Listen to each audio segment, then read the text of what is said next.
So lately, everyone's been talking about the Mario movie, whether it's good or bad, who it's meant for, whether it can be criticized at all. So I ran a poll asking if I should talk about the Mario movie. The results were clear. Therefore, by popular request, I will give you my review of Super Mario Bros. 1993. The first Mario film has been infamous for 3 decades, and for good reason. In many ways, it was the first of its kind. It's not the first movie adaptation of a video game, but Cyber Ninja didn't get a release outside of Japan until 1994. So for most of the world, Super Mario Bros. Was in fact the first video game movie.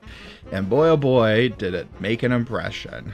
So this movie follows the titular Mario brothers, Luigi Mario and Mario Mario. They are a pair of Brooklyn plumbers whose lives turn upside down when they cross paths with the lovely Daisy, a paleontologist whom Luigi falls head over heels for. When Daisy is kidnapped by interdimensional goons, Mario and Luigi have to follow her to Dino Hatton, a parallel universe ruled by the descendants of the dinosaurs. The evil President Koopa needs Daisy because she wears a meteorite fragment around her neck.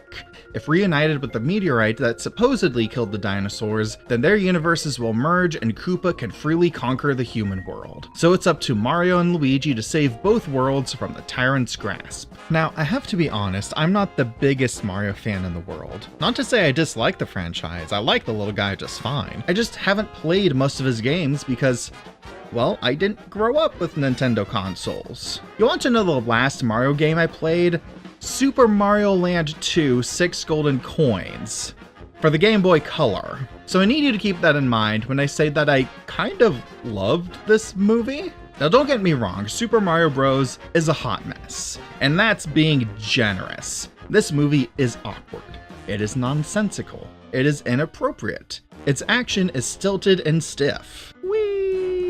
Its editing is choppy. Scenes will just end without any kind of flow into the next one. Characters change allegiances on a whim for no reason and even contradicting reasons. Perhaps the deepest and most notable flaw of the film, though, is its tonal mismatch. See, when producer Roland Joffe, director of Palme d'Or winner The Mission, started this movie, he hired on Rocky Morton and Annabel Jankel as directors. They were co-creators of Max Headroom, the satirical CGI news program. He wanted them to bring that cynical wit to the production, and they did. They envisioned a cyberpunk dystopia interpretation of the Mario universe, populated with bikers and gangsters and strippers. They even hired David L. Snyder, the production designer on Blade Runner. A script was put together, the movie was meticulously storyboarded out, roles were cast, sets were built, and costumes were made with this vision in mind. But then when Roland Joffe began looking for a distributor, everyone balked at the dark atmosphere. And he went, oh shit, we gotta tone this down. Now getting to this point had already been a mess. I skipped over how difficult it was to even get the 2 directors in place, but it got even worse. Like I said, the movie was already getting made, and right before filming began, the directors were told, oh, by the way, there's a new script we made without telling you. Here you go. And what followed were months of utter mayhem, with writers on set actively reworking lines to be more kid-friendly and silly. Then the directors took different versions of the script and spliced them together, while also themselves giving contradicting instructions. Production designers didn't know what they were supposed to be building, special effects artists didn't know what they were supposed to be doing, actors didn't know what they were supposed to be playing. Bob Hoskins and John Leguizamo, playing Mario and Luigi respectively, took to drinking between shots. Dennis Hopper, who played Koopa, reached his breaking point and spent 3.5 hours tearing into Morton and Jankel after his lines had been changed without notice. The shoot went over schedule. They had to scrap a planned climactic battle on the Brooklyn Bridge, and let me tell you, you can feel how cobbled together this movie is. Because yes, they have the dark cyberpunk aesthetic, but they also have lines like this. Where's the rock, scallywag? Where's Daisy, butt breath? Where's the rock, overweening rogue? Not until you give us Daisy, biscuit head! Where's the rock? Shut up! And the music sounds like this. Swing!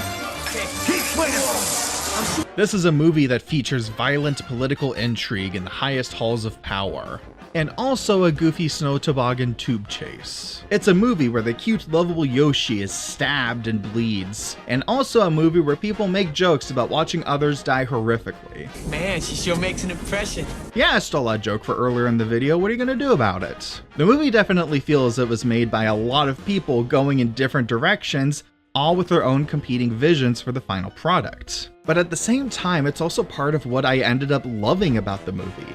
Yes, every element feels like it's at war with every other element in the film. No, I cannot honestly call it good, but it does all culminate in one of the most unforgettable cinematic experiences I've ever had. People often point out how the very beginning of the movie clearly sends a signal that this is going to be a bad adaptation of the games. To me, it's the sign that we're in for something truly absurd. What if the impact of that meteorite created a parallel dimension where the dinosaurs continue to thrive and evolve into intelligent, vicious, aggressive beings? Yeah. yeah, man, what if? And this is followed up 2 minutes later by a bunch of nuns in New York City finding an egg on the doorstep that they take in and watch hatch into a human baby.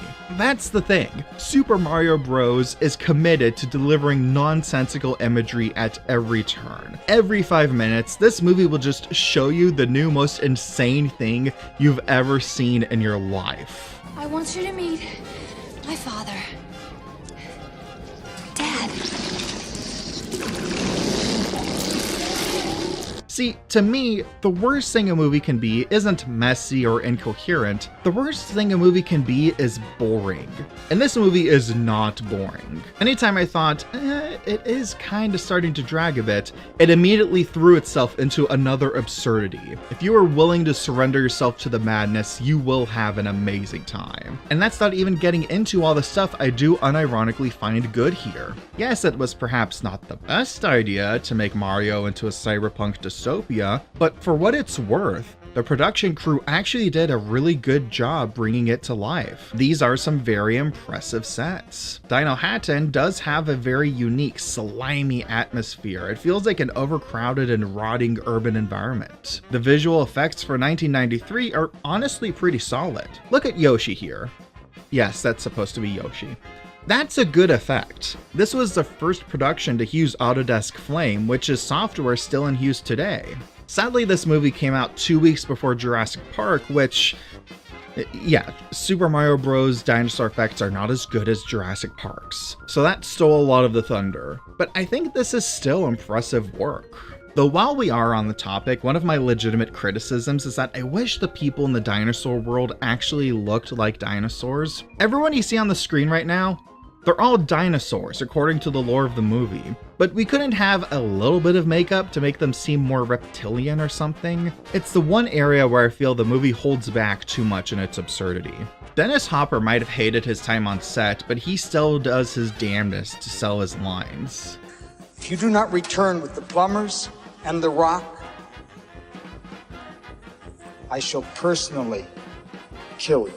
Yeah, you know what? I'd probably crash out too if I had to make that work.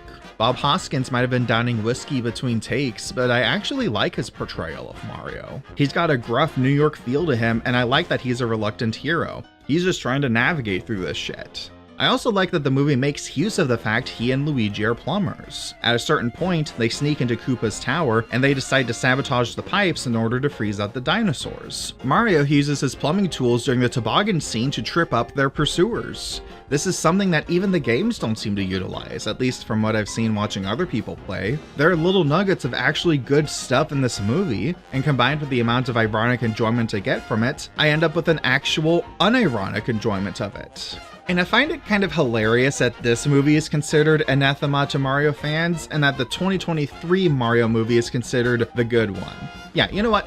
I'll give you guys what you thought you voted for. The 2023 Mario movie is fine. It is passable and acceptable and sterile. High quality iPad entertainment. Those are literally all the thoughts I have on it. It is technically more competent than the 1993 Mario movie. This is true. Mario has an arc in the movie. The plot is comprehensible, and the aesthetic matches the Mario games far better. But is that it? Does a movie's quality really hinge on whether it depicts a Goomba like this or like this? If you like the new movies, that's fine. If you're a kid and you like them, that's great. If you're a Mario fan and you get a rush out of seeing blue shells get name dropped, then who am I to tell you you're wrong? But you can't get mad when people who aren't Mario fans want to watch it as a movie because it's the Mario movie don't like it. I'm not watching the Super Mario Galaxy movie because, again, I didn't even like the first one, and everyone is saying the new one is actually worse.